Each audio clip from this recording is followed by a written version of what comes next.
কি বলবো, আমার কিছু বলার নেই কাউকে, তার কারণ ভাই যথেষ্ট বড়, আমরা জানি কবে কি পড়তে হবে।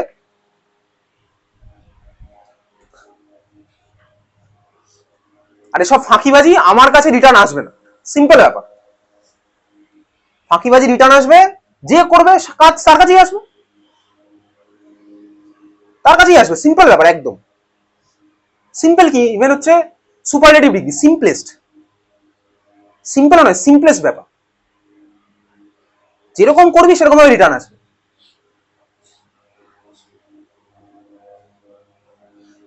ফিনল ভার্সেস ফেনক্সাইডের স্ট্রাকচার দেখ, খাতার মধ্যে আঁকা আছে, দুখানা স্ট্রাকচার দেখে বলতো কোনটা আমার বেশি স্টেবল ছিল। ফেনক্সাইড আমার বেশি স্টেবল, তাহলে ফেনল নাকি ফেনক্সাইড, দেখ আমার ফেনল না ফেনক্সাইড, কোন কেসটাতে আমার রিং এর মধ্যে বেশি ইলেকট্রন আসবে। দেখ স্বাভাবিকভাবেই আমরা দেখতে পাচ্ছি এখানে এই অর্থপ্যারাগুলো যত বেশি মাইনাস চার্জ আসবে তত আমার ভাই ভালো ইলেকট্রোফাইলটা লাগবে। অর্থপ্যারা যত বেশি মাইনাস চার্জ তত আমার ইলেকট্রোফাইল সবকটা পজিশনেই লাগবে। এখন অর্থপ্যারা মাইনাস চার্জ আসার জন্য আমার দেখ ফেনলে অর্থপ্যারায় মাইনাস আসে, ফেনক্সাইডে অর্থপ্যারায় মাইনাস আসে, দুখানা গেছে খাতার মধ্যে আঁকা আছে দেখতেই পাচ্ছি। তোকে এই রিজনটার পরীক্ষাতে লিখতে হবে না, এতক্ষণ ধরে যেটা বলেছিলাম পোলারাইজ করবে মোর পোলার, ওটাই আমার পরীক্ষার রিজন, এটার পরীক্ষাতে লেখার দরকার নেই। কিন্তু এই রিজনগুলো আমাদের ভাই জয়েন্ট এন্ট্রান্সে আছে, ঠিক আছে। যেহেতু আমরা ভাই বুঝি ব্যাপারটা ওই জন্য জাস্ট বলে দিচ্ছি। দেখ ফেনক্সাইড আমার ভাই বেশি স্টেবল, ফেনল আমার ভাই কম স্টেবল। এইবারে তুই ভাব ফেনল তো ফেনক্সাইডে যাবে, দেখ ওয়াটার আমাদের কি করতে বলতো মনে আছে, ওয়াটারের ডাইইলেকট্রিক কনস্ট্যান্ট হাই সবচেয়ে, ওয়াটার ভাই এই কাজটা আরো ইজি করে দেবে। ওয়াটার তো আমার ভাই এই বন্ডগুলোকে ভেঙে দেয়, আমরা জানতাম দেখেছিলাম কোভ্যালেন্ট বন্ডের মধ্যে ওয়াটার গিয়ে এই বন্ডগুলোকে ভালোভাবে ভাঙতে পারে, কারণ ফেনলের মধ্যে ভাই অক্সিজেনের মাথায় ডেল্টা মাইনাস, হাইড্রোজেনের মাথায় ডেল্টা প্লাস হবে। দেখ ওয়াটার গিয়ে এই বন্ডটাকে আরো ভালোভাবে ভেঙে দিয়ে এটাকে পুরোপুরি মাইনাস আর পুরোপুরি এইচ প্লাসে কনভার্ট করে দেবে। তার মানে ফেনক্সাইড আয়নটা বেশি বেশি প্রডিউস কোথায় হবে, অবশ্যই ওয়াটারের প্রেজেন্সে। ওয়াটারের প্রেজেন্স আমার ফেনক্সাইড বেশি বেশি প্রডিউস হবে। এই যে ভাঙার কেসটা এটা আমরা ক্লাস 11এও দেখেছি, কোভ্যালেন্ট বন্ড পড়ার সময়, ক্লাস 10এও দেখতাম যে পোলার সলভেন্টের মধ্যে গিয়ে আমার ভাই এই বন্ডগুলো ভেঙে যায়, ঠিক আছে, ক্লাস 11 আমরা দেখেছি। তাহলে এই হচ্ছে আমার ভাই ওয়াটার গিয়ে দেখি এই বন্ডটাকে ভালোভাবে ভাঙতে পারছে, যার ফলে দেখি ফেনক্সাইড আয়ন আর এইচ প্লাস আয়ন আমি পাবো হচ্ছে সবচেয়ে ভালো কোথায়, অবশ্যই বেশি পোলার সলভেন্ট ওয়াটারে গিয়ে আমি পাবো। এইবারে ফেনক্সাইড আর ফেনলের মধ্যে কোনটা আমার বেশি স্টেবল, ফেনক্সাইড আমার বেশি স্টেবল, তার মানে আমার ভাই দেখ ফেনক্সাইড আমি বেশি বেশি পেয়ে গেছি। এখানে ফেনক্সাইডে দেখ কারোর মাথাতে প্লাস চার্জার হয়নি, দেখ ফেনলে আমার অক্সিজেনের মাথায় প্লাস চার্জ ছিল এক জায়গায়, ফেনক্সাইডে দেখ আর অক্সিজেনের মাথায় প্লাস চার্জ নেই, তাহলে স্বাভাবিকভাবে আমার মাইনাস চার্জের ইলেকট্রন ডেন্সিটি ফেনক্সাইডের মধ্যেই বেশি। ফেনক্সাইডের কেসেই দেখ আমার মাইনাস চার্জের ইলেকট্রন ডেন্সিটি বেশি, ফেনক্সাইডের মধ্যে আমার মাইনাস চার্জের ইলেকট্রন ডেন্সিটি বেশি, কারণ দেখ ফেনক্সাইডে প্লাস চার্জ কোথাও নেই ভাই, সব জায়গাতেই মাইনাস। ফেনলে আমার কি আছে, দেখ ফেনলে আমার ভাই প্লাস আছে মাইনাসও আছে, তাই না, দেখতে পাচ্ছিস। তাহলে মাইনাস চার্জের ইলেকট্রন ডেন্সিটি যেখানে বেশি সেখানে স্বাভাবিকভাবে ইলেকট্রন ডেন্সিটিও বেশি হবে। এটা কি ক্লিয়ার? ফেনক্সাইড মানে দেখ মাইনাস চার্জ এক্সট্রা রয়েছে, আর ফেনল মানে কি ওভারঅল নিউট্রাল, এর মধ্যে দেখ প্লাসও আছে মাইনাসও আছে, দেখ আমি রেজোনেন্স হিসাবে দেখি আমি দেখতে পাবো ওর মধ্যে প্লাসও আছে মাইনাসও আছে, তার মানে স্বাভাবিকভাবেই ফেনক্সাইডের রিংটার মধ্যে ইলেকট্রন ডেন্সিটি অনেক বেশি। আমার যে কেসে ভাই ভালো ফেনক্সাইড ফর্ম হবে সেখানে আমার রিং এর মধ্যে ইলেকট্রন বেশি, তার মানে আমি বুঝলাম ওয়াটার গিয়ে ভাঙার কাজটাও ভালোই করছিল, ফেনক্সাইডটাকে ভালোই বানাতে পারবে, রিং এর মধ্যে ইলেকট্রন ডেন্সিটি আরো বেশি হবে। তাহলে এই কেসটাতে আমার ভাই ব্রোমিন গুলো লাগছে হচ্ছে সবকটা পসিবল পজিশন, বোঝা গেল। তাহলে ওয়াটারের কেসে রিং এর ইলেকট্রন ডেন্সিটি বেশি, আবার ইলেকট্রোফাইলও বেশি। রিং এর ইলেকট্রন ডেন্সিটি আমার বোর্ড এক্সামে লেখার কোনো দরকার নেই, এতদিন ক্লিয়ার। তোকে পরীক্ষাতে এই কোশ্চেনটা করবে যে ফেনলেকে একই কোশ্চেন, এই কোশ্চেনটাই করবে, ফেনলেকে দুদিকে দুখানা অ্যারো দিয়ে, একটা হচ্ছে ভাই ব্রোমিন ওয়াটার আর একটা হচ্ছে ব্রোমিন আর অ্যাসিটিক অ্যাসিড, এটা ব্রোমিন আর হচ্ছে তোর দেবে হচ্ছে CH2, বোঝা গেল। চল খাতার মধ্যে লেখ, কোশ্চেনটা লেখ, আমি তোকে অ্যানসারটা পাঠিয়ে দেবো, কোশ্চেনটা লিখে রাখ just. Phenol forms different halogenated product, phenol forms different halogenated product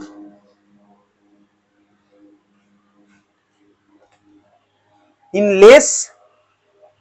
less and more polar solvent. Phenol forms different halogenated product in less and more polar solvent. এই কোশ্চেনটা তোকে পরীক্ষাতে করবে, মানে হচ্ছে এই যেটা আমরা করলাম এতক্ষণ ধরে, আমরা শুধু ফার্স্টের পয়েন্টটা লিখবো এবং তোকে আজকে আমি এটা পাঠিয়ে দেবো, ঠিক আছে। দুখানা আলাদা সলভেন্টে কারণ আলাদা প্রোডাক্ট বানাচ্ছে। নোট বলে লিখে রাখ, নোট বলে লেখ, chlorination also gives same product. Note বলে লিখছিস chlorination also gives same product.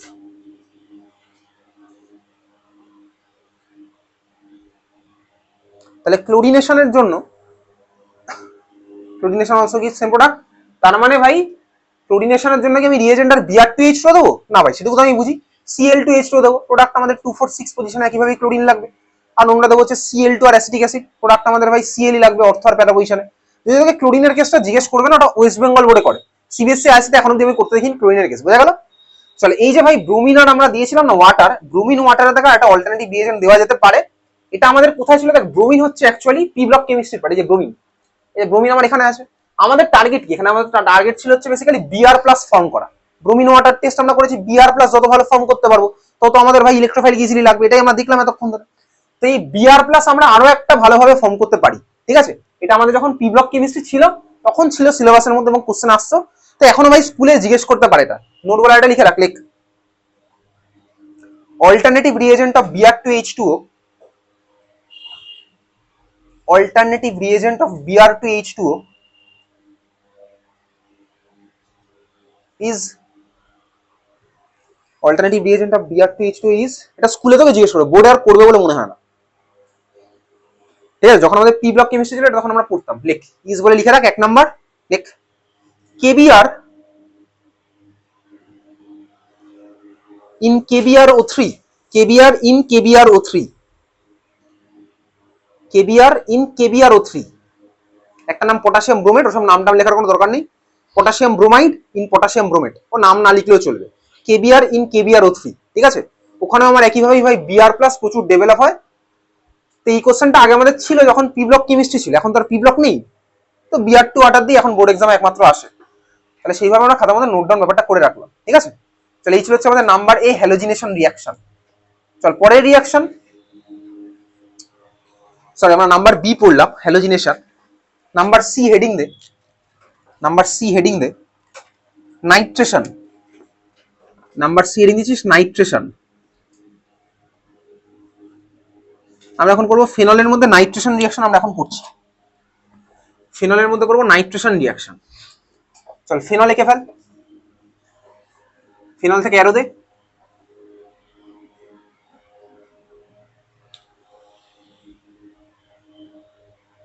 আচ্ছা ভালো করে একটা জিনিস দেখবি, তো এই হচ্ছে আমাদের ভাই ফেনলের স্ট্রাকচার আমরা এঁকেছি, ফেনলের মধ্যে অ্যারো দিয়েছি, অ্যারোর উপরে কি দেবো? আচ্ছা নাইট্রেশন রিয়াকশনের রিয়েজেন্টটা কি হয় বলতো, কি হয় বেসিক্যালি? মানে মিক্সড অ্যাসিডটা কোন অ্যাসিড? কনসেন্ট্রেটেড HNO3 আর কনসেন্ট্রেটেড H2SO4। আচ্ছা এইবারেই হচ্ছে আমাদের ফেনল আমরা এখানে এঁকেছি, দেখ ফেনল হচ্ছে ভাই অলরেডি অক্সিডাইজ হওয়ার জন্য রেডি, তোকে কিছুক্ষণ আগেই বলছিলাম ফেনল আমাদের অক্সিডাইজ হওয়ার জন্য রেডি কেন ছিল, কারণ রিং এর মধ্যে আমার ভাই ইলেকট্রন ডেনসিটি বেশি হয়ে গেছিল বলে, খুব ভালো কথা, ঠিক আছে? তো রিং এর মধ্যে ইলেকট্রন ডেনসিটি বেশি হয়ে গেছে বলে ভাই ফেনল অক্সিডাইজ হওয়ার জন্য রেডি। দেখ আমরা যদি ওই কনসেন্ট্রেটেড HNO3 আর কনসেন্ট্রেটেড H2SO4 দিই, আমরা দেখবি ছোটবেলায় পড়তাম না কনসেন্ট্রেটেড H2SO4 হচ্ছে অক্সিডাইজিং এজেন্টের এক্সাম্পল, পড়তাম ভাই, as well as nitric acid ভাই আমার অক্সিডাইজিং এজেন্টের এক্সাম্পল। তো আমরা যদি ফেনলের মধ্যে যে কিনা অক্সিডাইজ হওয়ার জন্য রেডি, এর মধ্যে আমরা যদি অক্সিডাইজিং এজেন্ট গুলো দিয়ে দিই মিক্সড অ্যাসিড, তাহলে তোর মনে হয় নাইট্রেশন রিয়াকশন হবে খুব কম হবে। কেন? তার কারণ আমার ভাই ম্যাক্সিমাম ফেনলটা অক্সিডাইজ হয়ে ওই বেনজোকুইনোনে কনভার্ট হয়ে যাবে, বুঝতেই পারলাম। তাহলে ফেনলের মধ্যে যদি আমরা কনসেন্ট্রেটেড HNO3 আর কনসেন্ট্রেটেড H2SO4 দিই, তাহলে বুঝতেই পারলাম ফেনল আমাদের প্রচুর নষ্ট হয়ে যাবে, ম্যাক্সিমামটাই নষ্ট আমাদের হবে, কিছুটা মাত্র আমরা জাস্ট প্রোডাক্ট পাবো। মানে ওই যেটা হয় নাইট্রেশন রিয়াকশনে রিং এর মধ্যে গিয়ে মানে যেটা লাগার কথা সেটা আমরা পাবো, কিন্তু খুবই কম পাবো। কেন পাবো বোঝা গেছে? কি কারণে পেলাম? কারণ আমার ভাই HNO3 আর H2SO4 হচ্ছে অক্সিডাইজিং এজেন্ট, ও আমার ভাই এটাকে পুরো ধরে অক্সিডাইজ করে দেবে, ওই রিয়াকশনের দিকে যাবেই না, বরং ফেনলকে অক্সিডাইজ করে ওই বেনজোকুইনোন আমার বানাবে। এত কি ক্লিয়ার? তাহলে আমার ফেনল পুরোপুরি নষ্ট হবে। তাহলে এই কারণে দেখ আমরা এই রিয়াকশনটার মধ্যে ফেনলের মধ্যে না HNO3 H2SO4 দেবো না, দিলে আমি বুঝে গেছি আমার ফেনল নষ্ট হয়ে যাবে। তাহলে ফেনলকে যদি আমি বাঁচিয়ে না রাখতে পারি, তাহলে ফেনল আমার ভাই নাইট্রেশনের প্রোডাক্ট বানাবে কিভাবে? এত কি ক্লিয়ার বোঝা গেছে? তাহলে দেখ ফেনলকে নাইট্রেশন করতে গেলে আমার রিয়েজেন্টটা একটু মডিফাই করার দরকার আছে। তাহলে এখানে আমি কনসেন্ট্রেটেড HNO3 আর কনসেন্ট্রেটেড H2SO4 তো তার দরকারই নেই, দুটোই অক্সিডাইজিং আমি দেবোই না। ফেনল অলরেডি ভাই রিয়াকশন করার জন্য রেডি, ফেনলের মধ্যে অলরেডি ইলেকট্রন অনেক বেশি আছে। তাহলে এই কারণে আমরা যদি ফেনলের মধ্যে না সিম্পল যদি ডাইলিউট HNO3 দিয়ে দিই, ডাইলিউট HNO3 এখানে কাজ হয়ে যায়, আমাদের আর মিক্সচার কোনো দেওয়ার দরকারই নেই। তাহলে ফেনলের মধ্যে অ্যারো দেওয়া আছে, অ্যারোর উপর তুই লিখ dilute HNO3, dilute HNO3। Product আমাদের কি হবে ভাই? প্রোডাক্ট হবে হচ্ছে নাইট্রেশন রিয়াকশনের প্রোডাক্ট কি হবে বলতো? রিং এর মধ্যে কে লাগে? NO2। তাহলে তুই ফেনলের রেসপেক্টে একবার অর্থতে NO2 লাগা, একবার প্যারাতে NO2 লাগা। তাহলে ফেনলের রেসপেক্টে আমাদের কি হলো? একবার অর্থতে NO2, একবার প্যারাতে NO2, দুখান আলাদা আলাদা প্রোডাক্ট, একটা হচ্ছে অর্থোনাইট্রোফেনল আর এটা হচ্ছে আমার প্যারানাইট্রোফেনল। অর্থোনাইট্রোফেনল আর প্যারানাইট্রোফেনলের মধ্যে কোনটা আমার মেজর হবে, কোনটা আমার মাইনর হবে? হবে হচ্ছে আমার কোনটা, অর্থটা আমার মেজর প্রোডাক্ট, প্যারাটা হচ্ছে আমার মাইনর প্রোডাক্ট। কেন? তার কারণ ভাই এটাও আমরা ক্লাস 11-এ পড়েছিলাম। এটা হচ্ছে আমার অর্থোনাইট্রো প্রোডাক্টের স্ট্রাকচার। সাপোজ আমি এরকম আঁকলাম, ঠিক আছে? এদিকে তাকিয়ে দেখছিস ভালো করে। ক্লাস 11-এর বাড়ি গিয়ে আবার পাতা উল্টাবি, কেমিক্যাল বন্ডিং এর আবার পাতা উল্টাবি, যেখানে আমরা হাইড্রোজেন বন্ডিং পড়েছিলাম। আমরা এখানে আবার সেই হাইড্রোজেন বন্ডিং এর একই কেস দেবো। আগে তুই দেখ, পরে তুই টুকবি, এদিকে তাকিয়ে দেখছিস তুই। এটা আমাদের ভাই ফেনল, একটা প্রোডাক্ট আমার অর্থোনাইট্রো, এটা আমার প্যারানাইট্রো। খুব ভালো কথা। অর্থোনাইট্রোর একটু স্ট্রাকচারটা আমি একটু খুলে আঁকি। এটা হচ্ছে আমাদের ভাই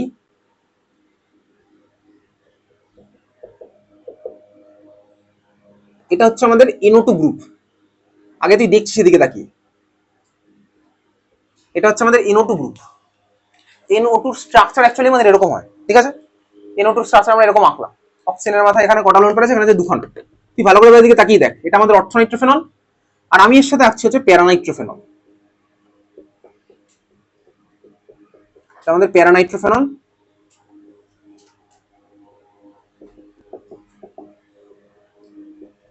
কার মাথায় কটা কি লোন পেয়ার কি জন্য হলো ওসব আমরা ক্লাস 11-এ দেখতাম। ক্লাস 11 পেরিয়ে ক্লাস 12-এ এসেছি। খুব ভালো কথা। এবার দুখানা প্রোডাক্ট পেয়েছি।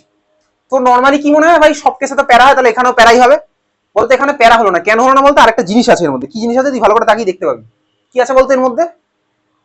বল বল বল, এর মধ্যে কি একটা জিনিস আছে, পারি বলতে? কি একটা সিনারিও ডেভেলপ হয়েছে, এবং এই সিনারিও আমরা ক্লাস 12-এও দেখেছি। হয়তো আমরা এর মধ্যে দেখিনি। Intramolecular hydrogen bonding, exactly. এই যে আমার লেগে আছে হাইড্রোজেন ইলেকট্রোনেগেটিভ অ্যাটমের সাথে, আর ঠিক ওর কাছেই আরো একটা ইলেকট্রোনেগেটিভ অ্যাটম আছে, FON, ফ্লুরিন অক্সিজেন বা নাইট্রোজেনের মধ্যে, যার মাথায় দেখ এক্সট্রা ইলেকট্রন আছে। এটাই আমাদের হাইড্রোজেন বন্ডিং এর কনসেপ্ট ছিল। এবং তোকে আমি ক্লাস 12-এ একদিন বলেছিলাম হাইড্রোজেন বন্ডিং দেখাস, আমরা তো হাইড্রোজেন বন্ডিং ইউজও করেছি। তোকে বলেছিলাম হাইড্রোজেন বন্ডিং আমাদের প্রত্যেকটা ক্লাসেই লাগবে অলমোস্ট, ঠিক আছে? তাহলে হাইড্রোজেন বন্ডিং ভাই সম্পর্কে তোর আইডিয়া আছে। হাইড্রোজেন আমার ইলেকট্রোনেগেটিভ অ্যাটমের সাথে লেগে আছে, আর অ্যাজ ওয়েল এজ হাইড্রোজেনের পাশেই দেখ আরেকখানা ইলেকট্রোনেগেটিভ অ্যাটম আছে, যার মাথায় এক্সট্রা ইলেকট্রন রয়েছে। তাহলে স্বাভাবিকভাবেই এখানে দেখ আমার কিন্তু এদের মধ্যে হাইড্রোজেন বন্ডিং হয়েছে। এইখানে কিন্তু আমার এদের মধ্যে হাইড্রোজেন বন্ডিং হয়েছে। খুব ভালো করে দেখতে পাচ্ছি হাইড্রোজেন বন্ডিং হলো। এখানে কি আছে, হাইড্রোজেন বন্ডিং তোর মনে হতে পারে এই হাইড্রোজেন আর এই অক্সিজেনের মাথায় থাকা লোন পেয়ার বা এই অক্সিজেনের মাথায় থাকা মাইনাস শেয়ার করবে না। ভাই পারবে না, অনেক দূরে আছে। বন্ড বানাতে থাকলে তো আমার কাছাকাছি থাকতে হবে। তার মানে এই মলিকুলটার মধ্যে কি আছে দেখ, intramolecular hydrogen bonding. Hydrogen bonding দিয়ে নিজেকেই স্টেবল করে ফেলেছে। হাইড্রোজেন বন্ডিং দিয়ে আমার নিজেকে স্টেবল করেছে। এটা হচ্ছে আমার ইন্ট্রামলিকুলার হাইড্রোজেন বন্ডিং, ঠিক আছে? তুই খাতার মধ্যে দুখানা প্রোডাক্ট এঁকেছিলি, আলাদা করে দুখানা প্রোডাক্ট এরকম আবার আঁক। এঁকে তুই এর ছবিটা এরকম আঁকবি, মাঝখানে এরকম অ্যারো দিবি, দিয়ে এর পাশে লিখে রাখবি হাইড্রোজেন বন্ডিং, এবং নিচে কি লিখবি, ইন্ট্রামলিকুলার। ইন্ট্রামলিকুলার।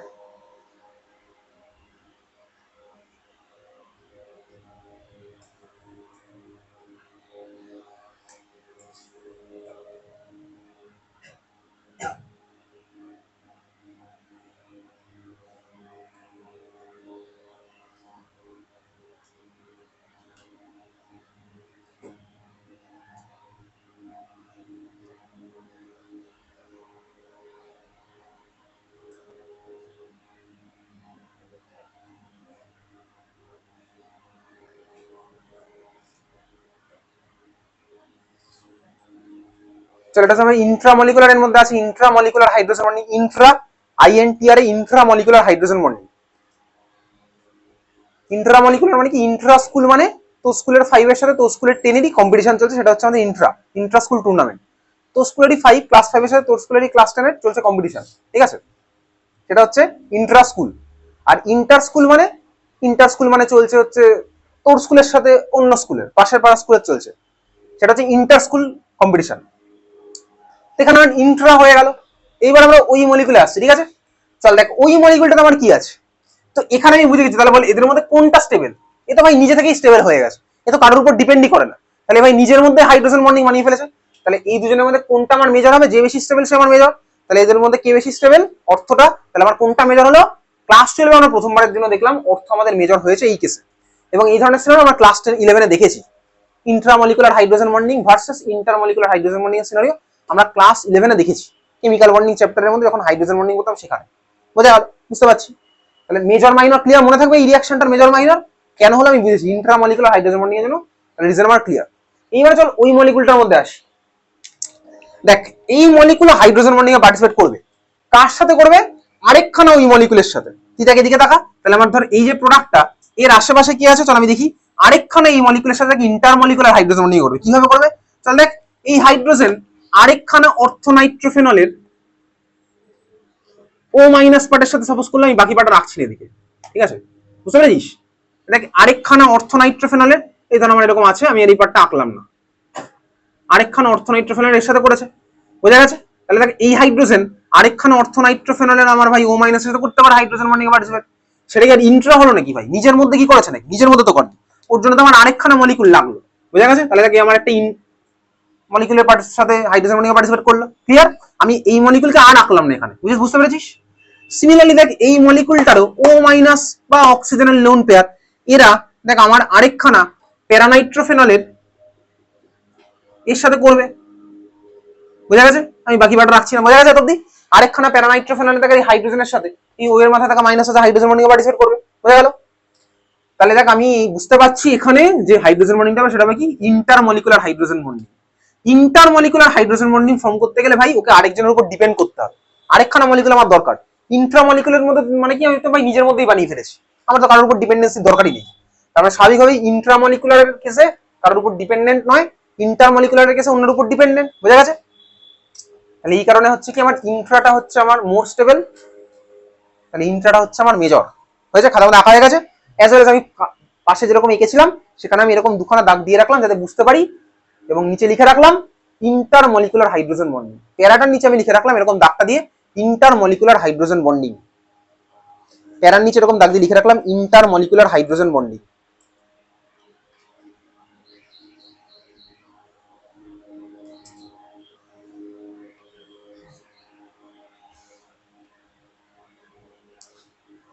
হয়ে গেছে? চল হয়ে গেছে।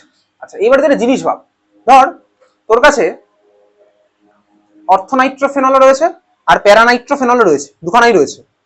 তুই বলতো অর্থোনাইট্রোফেনল নাকি প্যারানাইট্রোফেনল কোনটা স্ট্রং নেটওয়ার্ক বানাচ্ছে?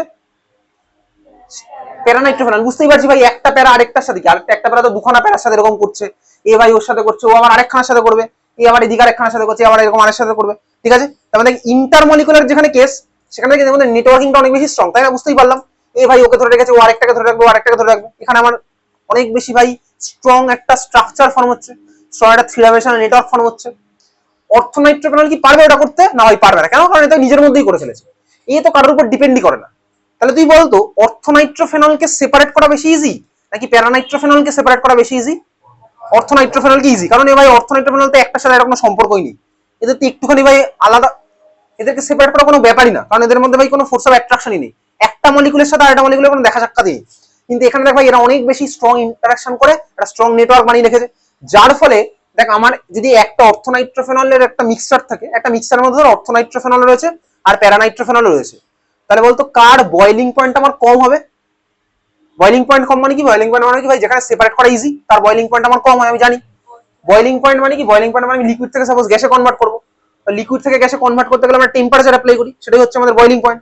তো আমরা বয়লিং মানেই বুঝি যে লিকুইড থেকে গ্যাসের কনভার্সন মানেই লিকুইডে আমাদের কি ছিল, লিকুইডে ফোর্স অফ অ্যাট্রাকশন একটু ছিল, গ্যাসে আরো কমে যাবে, গ্যাসে আমার ভাই ইন্টারমলিকুলার ফোর্স অফ অ্যাট্রাকশন আমার আরো কমে গেছে। তাহলে স্বাভাবিকভাবেই দুখানা ধর আমার কাছে রয়েছে, এটাও রয়েছে এটাও রয়েছে, বয়লিং পয়েন্ট মানে কি আমাদেরকে সেপারেট করতে হবে। তো সেপারেশনটা কোথায় বেশি ইজি? যেখানে বেশি ইজি সেখানে আমার কম টেম্পারেচার দিলে সেপারেট হয়ে যাবে, বোঝা গেছে? তাহলে বল অর্থ নাকি প্যারা কোথায় কম টেম্পারেচার দিলে সেপারেট হয়ে যাবে? অর্থ স্বাভাবিকভাবে বুঝতে পারলাম, কিন্তু প্যারার কেসে আমার বেশি টেম্পারেচার লাগবে, বোঝা গেছে? তার মধ্যে আমার কাছে যেটা মিক্সচার থাকে যার মধ্যে অর্থোনাইট্রোফেনল রয়েছে আর প্যারানাইট্রোফেনল রয়েছে, আমি যদি হিট করা স্টার্ট করি সবার ফার্স্ট আমি অর্থোনাইট্রোফেনলকে কালেক্ট করতে পারবো, বোঝা গেল? প্যারানাইট্রোফেনল কিন্তু বসে থাকবে, কারণ প্যারানাইট্রোফেনলের বয়লিং পয়েন্ট আমার বেশি। কেন বেশি বুঝতে পেরেছিস? ইন্টারমলিকুলার হাইড্রোজেন আছে বলে, ইন্টারমলিকুলার হাইড্রোজেন বন্ডিং আছে বলে। তাহলে প্যারানাইট্রোফেনলটা আমার কি ভাই অনেক স্ট্রং নেটওয়ার্ক ফর্ম করে রয়েছে, একে সেপারেট করাটা আমার কঠিন, অনেক বেশি আমাকে হিট করতে হবে। কিন্তু অর্থর কেসটা কি? অর্থর কেসে আমার কম টেম্পারেচার হিট করলে ভালো বয়েল হয়ে যাবে, এত কি বোঝা গেছে? তাহলে আমাদের পরীক্ষাতে একটা কোশ্চেন আসে, কি কোশ্চেন দেখ, আমরা এদেরকে সেপারেট কিভাবে করি, এটা কি বলে ডিস্টিলেশন মেথড। বয়লিং পয়েন্টের বেসিসে আমরা জাস্ট সেপারেট করে দেবো। আমাদের মিক্সচার ছিল, যার বয়লিং পয়েন্ট কম সে আগে আমার উড়ে যাবে, যার বয়লিং পয়েন্ট বেশি আমার নিচে বসে আছে। তাহলে যে আমার উড়ে গেল তাকে আমি কালেক্ট করলাম, মানে গ্যাসটাকে কালেক্ট করলাম, করে আমি কনডেন্স করলাম, তো তোমার লিকুইডে কনভার্ট হয়ে যাবে। দেখ আমি পিওরটাকে কালেক্ট করে নেবো, বোঝা গেছে? আর যার ভাই বয়লিং পয়েন্ট বেশি ছিল তাকে আমি পরে গিয়ে বয়েল করবো, সে আমার আবার আস্তে আস্তে বয়েল হবে। ক্লিয়ার? তাহলে দেখ আমরা মিক্সচার থেকে এভাবে সেপারেট করতে পারলাম, বুঝেছিস? ক্লিয়ার? তাহলে এটাকেই বলেছি, খাতার মধ্যে নোট বলে লেখ। 2025 সিবিএসসি তে কোশ্চেন এসছে, 2025 সিবিএসসি বলে লিখছি,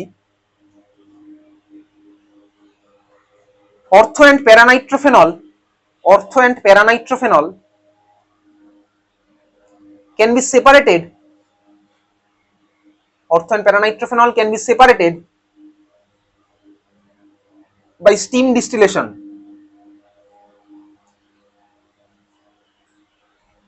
by steam distillation.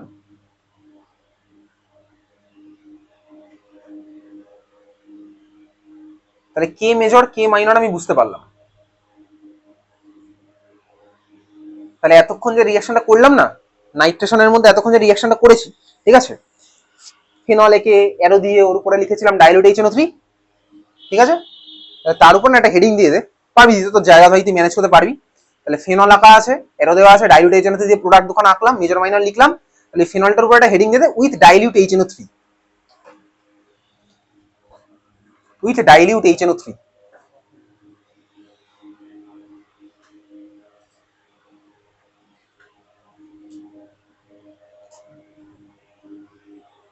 চলো এইবারে তুই খাতার মধ্যে লেখ, এইবারে তুই খাতায় heading they with concentrated HNO3। তাহলে এইবারে তুই খাতায় হেডিং দিচ্ছিস with concentrated HNO3, with concentrated HNO3।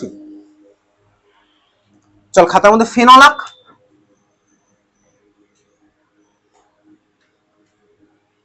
Phenol থেকে অ্যারো দে, অ্যারোর উপর লেখ কনসেন্ট্রেটেড HNO3। ফেনল, ফেনল থেকে অ্যারো দিলাম, অ্যারোর উপর লিখলাম কনসেন্ট্রেটেড HNO3, অ্যারোর মধ্যে আমি দিয়েছি কনসেন্ট্রেটেড HNO3। টেম্পারেচার আমাদের লাগবে না, আমাদের বইতে দেওয়া আছে, টেম্পারেচার নিয়ে আমাদের কোনো কোশ্চেন জিজ্ঞেস করবে না, ঠিক আছে। প্রোডাক্ট আমার কি হবে, দেখ ফেনলের মধ্যে আমরা দিয়েছি হচ্ছে কনসেন্ট্রেটেড HNO3, প্রোডাক্ট আমাদের কি হবে, চল প্রোডাক্টটা ফেনলের রেসপেক্টে দুখানা অর্থ একটা প্যারা পজিশন, সব জায়গায় NO2 লাগিয়ে দে একটা করে, ফেনলের রেসপেক্টে দুটো অর্থ একটা প্যারা, মানে তিনটে পজিশনে একটা করে NO2 লাগিয়ে দে।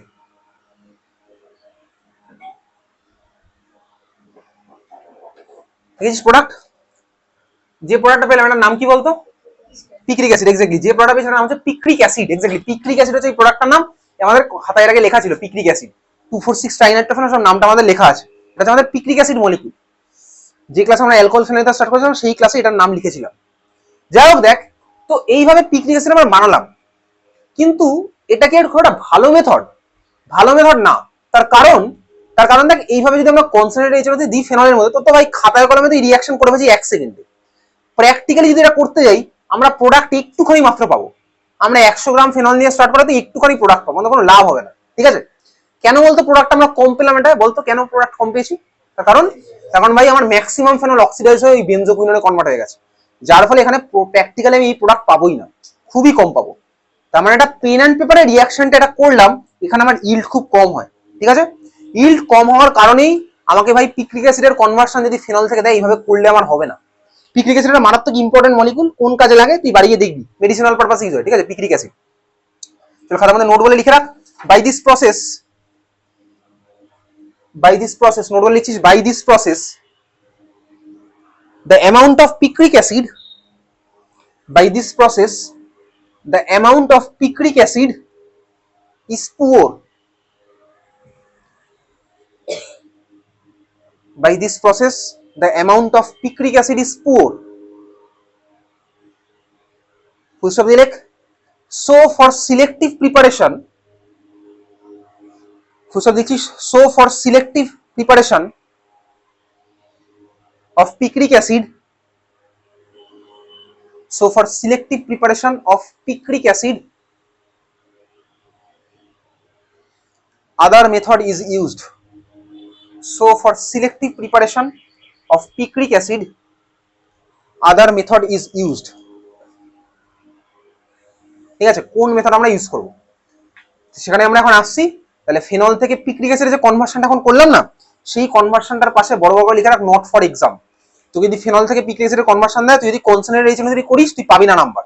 তাহলে এইমাত্র যে আমরা রিঅ্যাকশনটা করেছিলাম না, ফেনলের মধ্যে HNO3 দিয়েছিলাম, প্রোডাক্ট পেয়ে গেছিলাম পিক্রিক অ্যাসিড, ওটার পাশে নট ফর এক্সাম বড় করে লিখে রাখলাম। ফেনল থেকে পিক্রিক অ্যাসিডের কনভার্সন, ওটা কিন্তু আমাদের পরীক্ষাতে করলে হবে না। কোনটা করব আমরা এখন সেখানেই আসছি। চল, সেখানে আসার জন্য খাতায় হেডিং দে আমাদের number D. D number reaction হবে, লেখ ডি নাম্বার হেডিং দে সালফোনেশন। ডি নাম্বার হেডিং দিচ্ছিস সালফোনেশন। সালফোনেশন এসিএল পিএইচও সালফোনেশন বানান তুই জানিস। ওকে, চল দেখ এদিকে তাকা। সালফোনেশন রিয়াকশন, দেখ আমি তোকে না সালফোনেশনের পার্টটা ভেঙে ভেঙে দেখাচ্ছি, তোকে পরীক্ষাতে এগুলো জিজ্ঞেস করবে না, আগে তুই তাকিয়ে দেখ, তারপরে তুই খাতার মধ্যে লিখবি। তোকে সালফোনেশন ইনফ্যাক্ট ফেনলের মধ্যে জিজ্ঞেসই করবে, তোকে ডাইরেক্ট ভাই পিক্রিক অ্যাসিডের কনভার্সনই দেবে। তোর বইতে ডাইরেক্ট অ্যারো দিয়ে জাস্ট লেখা আছে, কিন্তু কেন সালফোনেশন করলাম সেগুলো কিচ্ছু লেখা নেই। তুই চাইলে খাতার মধ্যে লিখতে পারিস। ফেনল আমরা নিয়েছি ভাই, সালফোনেশনের রিয়েজেন্ট আমাদের কি ছিল বলতো? সালফোনেশন আমরা কি রিয়েজেন্ট দিতাম? H2SO4 দিতাম, মানে কনসেন্ট্রেটেড H2SO4 দিলে আমাদের হয় কনসেন্ট্রেটেড H2SO4 বা H2S2O7 এই ছিল আমাদের রিয়েজেন্ট, ঠিক আছে? দেখ বেসিক্যালি ফেনলের মধ্যে আমরা তোকে বলেছিলাম যে মিক্সড অ্যাসিড দিলে সমস্যা ছিল, অক্সিডেশন হয়ে যাবে, অবশ্যই হবে। HNO3 আর H2SO4 যখন দিচ্ছিলাম, HNO3 oxidising agent, H2SO4 oxidising agent. এবার এই দুজনের মধ্যে স্ট্রং অক্সিডাইজিং এজেন্ট কে? অবশ্যই HNO3। HNO3 আমার অনেক স্ট্রং অক্সিডাইজিং এজেন্ট, HNO3 আমার স্ট্রং অ্যাসিডও। এই কারণে HNO3 দেখবি তুই ল্যাবে কোনোদিন ইউজ করিস, তুই স্কুলের ল্যাবে H2SO4 ইউজ করিস, ডাইলুট H2SO4 হয়তো তুই ইউজ করবি, ঠিক আছে, কিন্তু তুই কোনোদিনও HNO3 স্কুলের ল্যাবে ইউজ করবি না। নাইট্রিক অ্যাসিড আরো বেশি স্ট্রং, ঠিক আছে, তাহলে আমরা স্ট্রং অ্যাসিড নেবই না। তাহলে স্ট্রং অ্যাসিড আমরা ইউজ করি না নর্মাল স্কুলের ল্যাবে, মানে স্ট্রং বলি, হাইলি স্ট্রং বলি তোকে স্কুলের ল্যাবে দিতে দেয় না, হলে তো ভাই একটা বন্ধু আরেকটা বন্ধুর মুখে ছুড়ে মারতো, তারপরে হয়তো ক্রিমিনাল কেস, স্কুল তারপরে ফেসে যেত, অ্যাসিড অ্যাটাক হয়ে যেত কিন্তু ওটা, ঠিক আছে? অ্যাসিড অ্যাটাক মানে তুই জানিস অ্যাসিড অ্যাটাকটা খুব বাজে একটা ক্রাইম ইন্ডিয়াতে। যাই হোক, আমরা HNO3 কে আমরা ভাই এই কারণে জানি ও হাইলি স্ট্রং বলে, ও highly strong acid as well as highly strong oxidising agent. H2SO4 ভাই স্ট্রং, অতটাও স্ট্রং অক্সিডাইজিং এজেন্ট নয় যতটা কিনা আমার ভাই HNO3 রয়েছে। এইবারে দেখ আমরা ফেনলের মধ্যে দিলাম হচ্ছে H2SO4, ভালো করে এদিকে তাকিয়ে আগে দেখ, আমরা এর মধ্যে দিয়েছি H2SO4, যার ফলে এখানে আমার ফেনল নষ্ট হবে, কিন্তু নাইট্রিক অ্যাসিডের মতন অতটা নষ্ট হবে না। H2SO4 আমার ভাই অক্সিডাইজিং এজেন্ট, অবশ্যই অক্সিডাইজিং এজেন্ট, কিন্তু অতটাও স্ট্রং নয়, মানে যে আমার আগের বারে যেরকম নষ্ট হচ্ছিল এবার অতটাও নষ্ট হবে না, খুব একটা বেশি নষ্ট আমার ওখানে হবে না, বোঝা গেছে? আচ্ছা, এইবারে H2SO4 যদি আমি দিই, তাহলে আমাদের H2SO4 দিলে যে প্রোডাক্টগুলো না সেই প্রোডাক্টই আমার হবে, আমার অনেকটা ভালো মতনই হবে। এখানে আমাদের 10% হয়তো আমার ফেনল নষ্ট হলো, 10% ফেনল আমরা নষ্ট করতে পারবো ফেনল 10% নষ্ট, সেটাকে আমরা আবার পরে রিভাইভও করতে পারবো। সেই রিভাইভ কিভাবে করবো সেগুলো আমাদের সিলেবাসের টেকনিক্যালি, প্যারাবেনজোকুইনন থেকে আমরা আবার H2SO4 দিয়ে চলে আসতে পারি ফেনলে, সেগুলো আমাদের পার্ট নেই। এদিকে তাকিয়ে তুই দেখা পাবি। দেখ এখন একটা রিয়েজেন্ট দিয়ে না আমরা অর্থ পজিশনে লাগাবো নাকি প্যারা পজিশনে লাগাবো, সেটা আমরা টেম্পারেচার দিয়েও কন্ট্রোল করতে পারি। সেই কনসেপ্ট আমাদের রয়েছে জয়েন্টের মধ্যে, এটাকে বলে কাইনেটিক্যালি কন্ট্রোল প্রোডাক্ট আর থার্মোডাইনামিক্যালি কন্ট্রোল প্রোডাক্ট, কেসিপি টিসিপির কনসেপ্ট, এগুলো জয়েন্টে গিয়ে রয়েছে।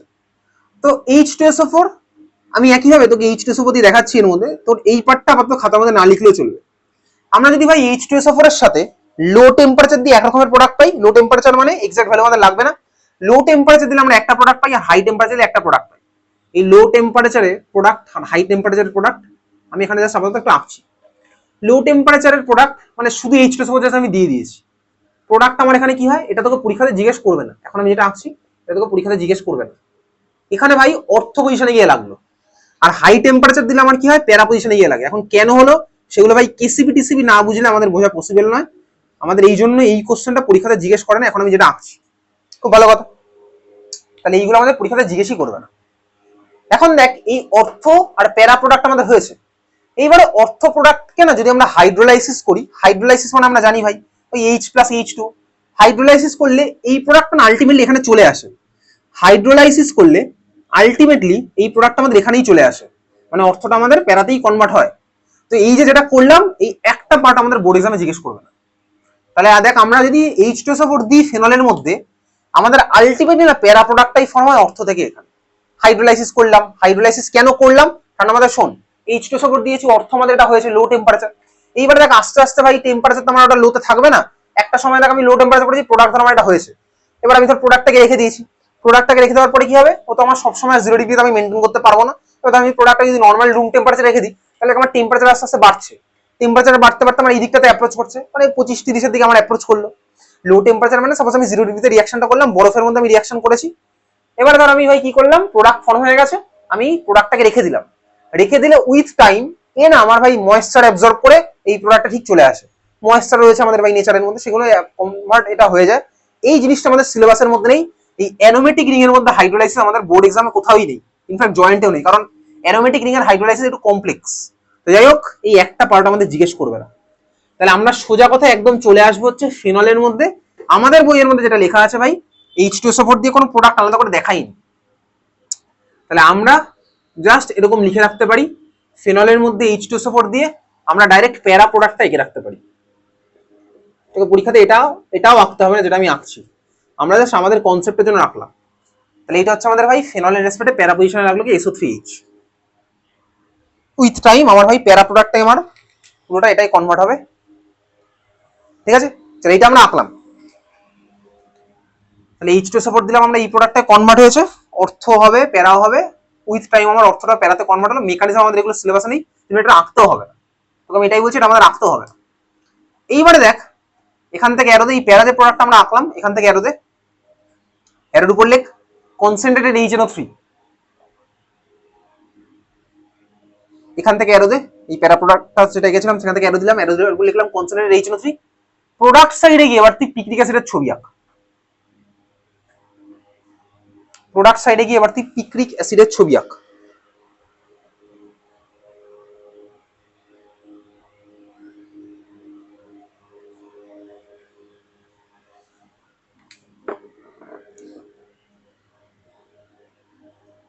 আচ্ছা, H2SO4 এর আগে লিখে রাখতো কনসেন্ট্রেটেড H2SO4, H2SO4 এর আগে লিখে রাখ কনসেন্ট্রেটেড H2SO4। আচ্ছা, কনসেন্ট্রেটেড HNO3 দিলাম এখানে, প্রোডাক্ট সাইডে গিয়ে আঁকলাম কার ছবি, পিকনিক অ্যাসিডের ছবি আঁকলাম, পিকনিক অ্যাসিড। দেখ এখানে আমার পিকনিক অ্যাসিড ফর্ম হয়েছে, তুই বলবি আরে কি হলো, সে তো কনসেন্ট্রেটেড HNO3 দিলাম, তাহলে অক্সিডাইজ কেন হলো না লাস্ট স্টেপে, সে তো আমি কনসেন্ট্রেটেড HNO3 দিচ্ছি, কিন্তু অক্সিডাইজ হয়নি এখানে, এখানে আমার প্রোডাক্ট নষ্ট হবে না।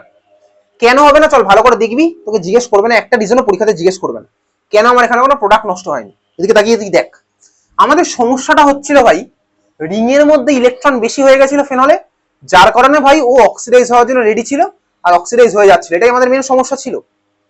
দেখ আমার এই যে প্রোডাক্টটা আমরা বানিয়েছি না, প্যারা হাইড্রক্স মানে প্যারা, আমার ভাই লেগেছে SO3H, এই প্রোডাক্টটা স্ট্রাকচার হচ্ছে আমি খুলে আঁকছি SO3H, এগুলো আমাদের সিলেবাসের মধ্যে নেই। এটা S ডাবল বন্ড, এটা আমাদের SO3H এর স্ট্রাকচার,